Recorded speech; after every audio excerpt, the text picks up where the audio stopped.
तुम्हाला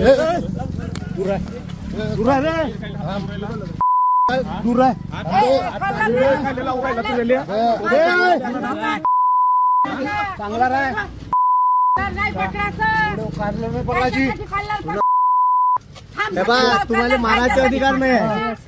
मी विचारायला आलो प्रेमाने गव्हर्नमेंट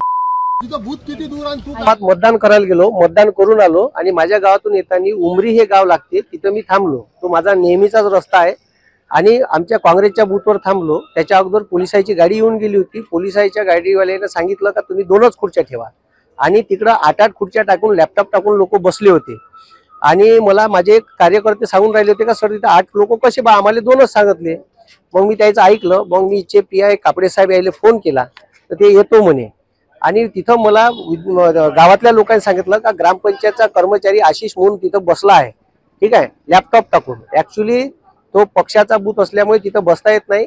कलेक्टर साहेबांनी आणि SDO साहेबांनी DLO साठी आतमध्ये जागा दिली आहे आणि सरकारी कर्मचाऱ्याला त्याच्या बूथवर बसायचा अधिकार नाही आहे। हे नसताना मी त्याला फक्त विचारायला जाऊ बा, मी काही एकही शब्द बोललो नाही। अर्ध्या रस्त्यात गेलो नाही, मेन रस्त्यावरच 2 बूथ एका समोर एक असे लागले होते।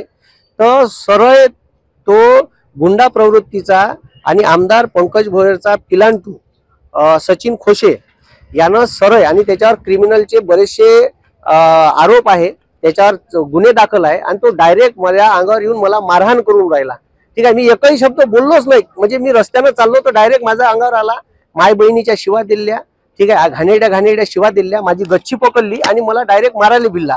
म्हणजे मी गप्पल तिथंच होतो, ठीक आहे। मला माहीतच नाही का हे आपल्यावर हमला करणार आहे का करणार।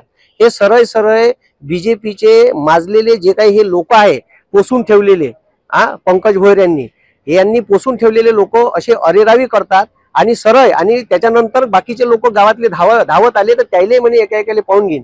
माझी पत्नी सहित कुटुंबासहित मी येत होतो। माझी पोरगी माझ्या पत्नीच्या कडीस होती, ती मनात टाकायला आली तर तिचं इथं पकडलं आणि ती मला आडवी आली असताना माझ्या पोरी सगळं मारहाण केली। माझ्या पोरीला एक ठुसा लागला, ती रडून राहिली होती। माझी पत्नी मनात आली असताना तिला ओढताण केली आणि तिलाही शिवीगाळ केली।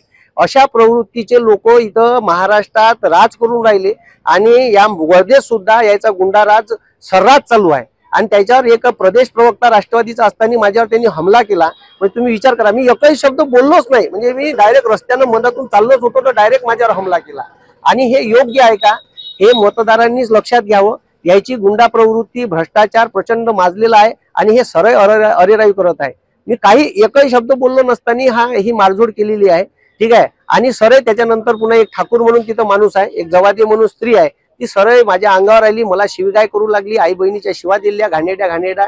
मी ऐकूनच राहिलो, माझं काही त्याच्यात स्टेटमेंट नव्हतं, तरी त्यांनी अशा पद्धतीचं माझ्यावर डायरेक्ट हल्ला करणं हा योग्य आहे का, हे लोकांनी समजून घ्यावं। आणि आता याच्यावर मी रिपोर्ट द्यासाठी पोलीस स्टेशनला आलो आहे, ठीक आहे।